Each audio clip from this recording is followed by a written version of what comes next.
Fino agli inizi del Novecento l'uomo prendeva l'uva e la trasformava in vino in modo molto lineare.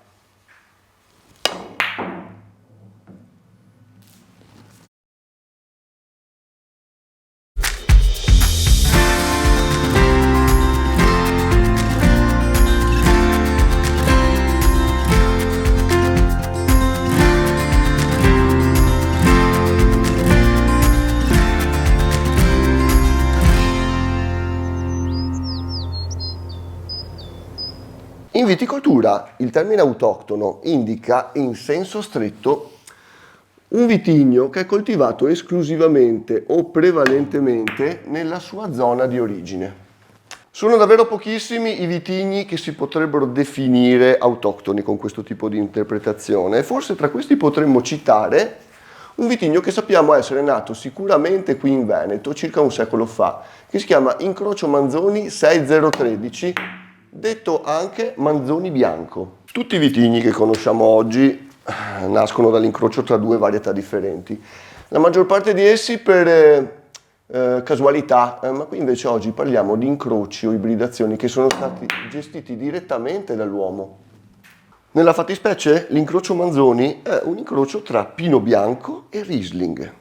Mettiamo insieme questi tre elementi, Manzoni, Pino Bianco e Riesling, e avremo il nostro incrocio Manzoni 6013.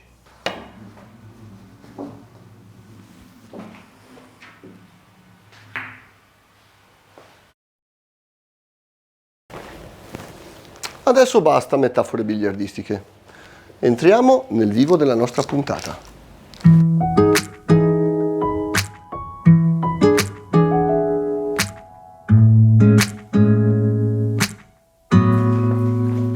Ciao Daniele.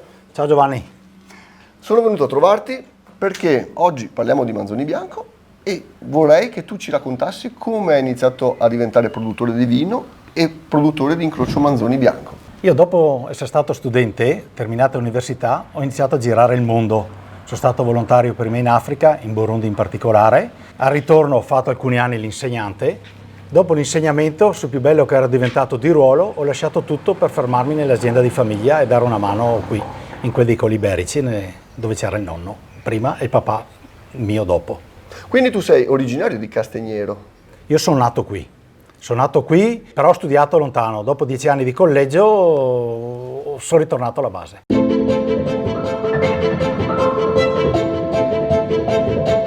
Le serie di combinazioni di incroci messe a punto presso la scuola enologica di Conegliano Veneto furono contraddistinte con 3 numeri. Il primo indicava il numero del filare, il terzo indicava il numero del ceppo sul filare, mentre il secondo ci indicava che la sperimentazione era quella che si era svolta tra il 1930 e il 1935. Ecco perché incrocio Manzoni 6013.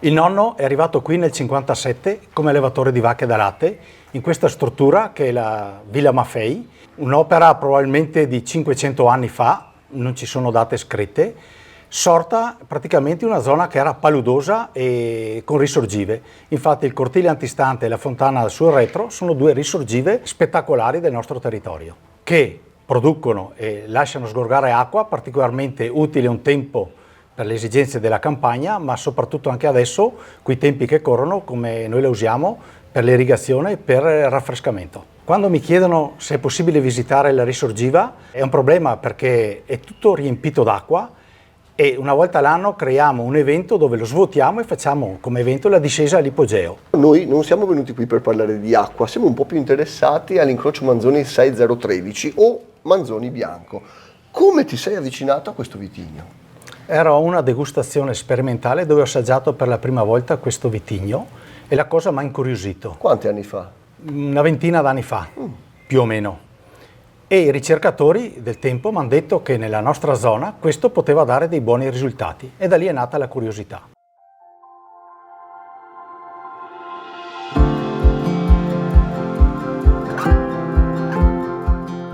La nascita di questo vitigno va ricondotta ad una sperimentazione che iniziò nel 1924 a Conegliano Veneto, per opera del professor Luigi Manzoni in accordo col professor Dalmasso, con l'obiettivo di ricercare una varietà bacca bianca e una A bacca rossa che potessero affiancare o sostituire quelle coltivate in quel momento.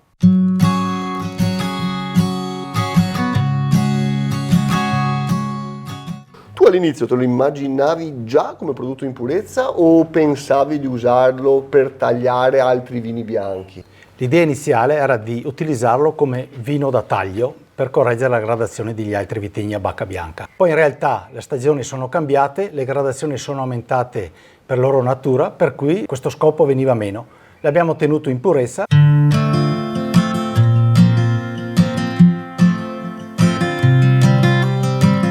In vigneto è una varietà semplice o complicata da gestire? Allora, bisogna stare attenti a gestire bene il momento della raccolta per evitare di avere gradazione eccessiva, per cui rispetto al momento ideale anticipiamo un pochino per avere una gradazione un po' più bassa e un'acidità un po' più alta e quindi freschezza nel vino. Bisogna prestare particolare attenzione alla gestione della chioma per evitare che i grappoli vengano scottati dal sole, i quali grappoli a maturazione sono piccolini, non particolarmente compatti, e questo molto probabilmente è la causa dell'alta concentrazione delle sostanze dell'alcol. È cambiato qualcosa nell'epoca della vendemmia in questi ultimi anni? Rispetto ai primi anni l'abbiamo anticipata, mentre una volta si andava dopo il 10 di settembre, adesso siamo a inizio settembre e qualche volta anche a fine agosto. What if I told you you took my breath away? Un'ultima curiosità, Daniele, come mai lo avete chiamato Fermo e Lucia? Giovanni, mi stupisci? Un vitigno che porta il nome del Manzoni, non potevamo chiamarlo col nome della versione originale del grande libro che ha scritto e che dovresti aver letto? Ah, per l'omonimia dei due Manzoni non ci avevo pensato.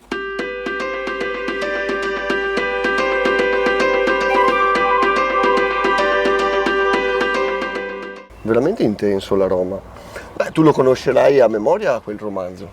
Io non l'ho mai letto, però il mio professore di italiano l'ha mimato in classe e quindi lo conosco tutto a perfezione. Grazie Daniele. Qui da Castignero è tutto e adesso seguitemi perché andiamo a trovare un altro produttore appassionato di Manzoni bianco. Seguitemi.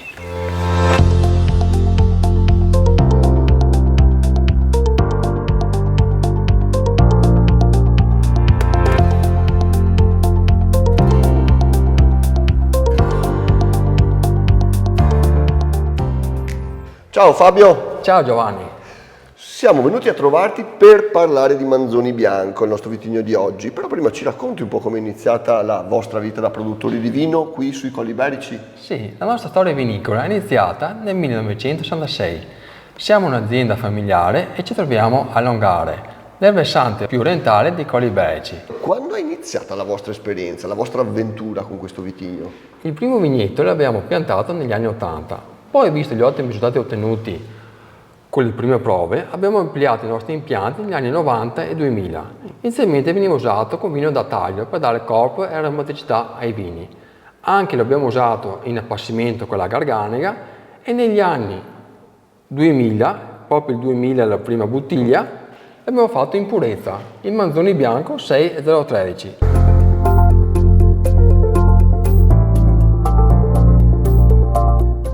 Ci descrivi questo vino dal punto di vista sensoriale?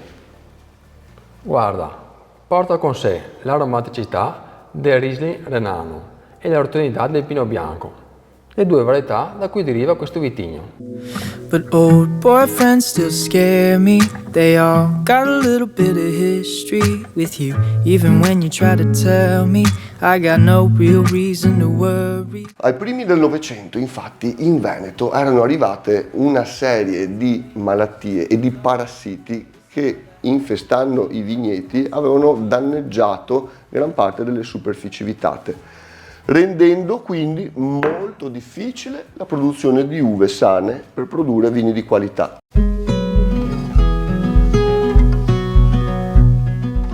Questa sperimentazione è stata favorita dal crescente interesse che si registrò in Europa a partire dalla seconda metà dell'Ottocento per l'utilizzo del miglioramento genetico per favorire o creare nuovi incroci che potessero in qualche modo aiutare a produrre uve sane da varietà che magari erano più resistenti o tolleranti alle infestazioni e ai parassiti che nel frattempo avevano cominciato a creare grossi problemi alla viticoltura europea. Un po' come avere un pallino che ci crea una steola.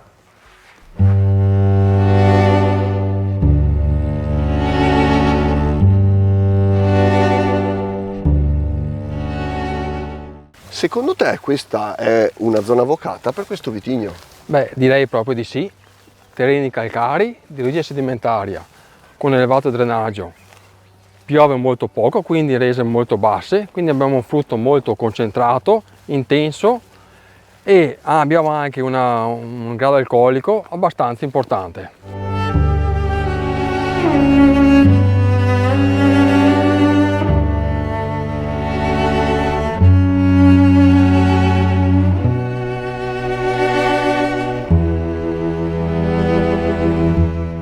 Il nostro Manzoni bianco è color giallo pagliarino.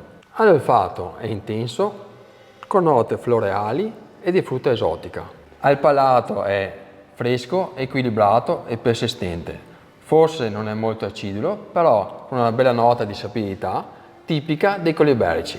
Grazie Fabio. Grazie Giovanni. Per averci fatto scoprire tutte queste cose interessanti sull'incrocio Manzoni bianco. Noi invece ci vediamo la settimana prossima. Ciao! I know why